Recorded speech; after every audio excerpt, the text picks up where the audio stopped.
কালকে আমরা সকল রিলেটিভসরা মিলে প্ল্যান করেছিলাম যে মামা আসার উপলক্ষে আমরা একটা পিকনিকের আয়োজন করব। তারপর আমরা বাইরে একটুখানি ঘুরে ফিরে এখানে সবাই মিলে বসে পড়েছি কলা পাতায়। আর কলা পাতায় আমরা খেতে অনেক বেশি করে পছন্দ করি। দেন তারপর আমাদের আইটেমগুলোতে আসা যাক। প্রথমে দিয়ে দেওয়া হচ্ছে গরম গরম ভাত, আর কলা পাতায় বললামই তো খেতে দারুণ লাগে। তারপর এখানে ডাল দিয়ে আমি মেখে নিচ্ছিলাম ভালো করে। আর এখন দিয়ে দেবে পাঁপড়।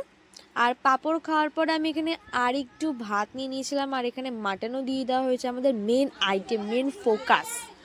আর এই সময় সমস্ত পরিবার মিলে মাটন দিয়ে সাথে একসাথে কলা পাতায় খেতে দুর্দান্ত লেগেছে।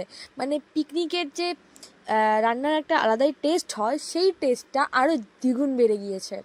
আমার তেমন কোনো ফ্রেন্ডস নেই, কিন্তু আমার পরিবারের সকলে এমন আমার সাথে বিহেভিয়ার করে যে আমার অন্য কোনো ফ্রেন্ডসের দরকার হয় না।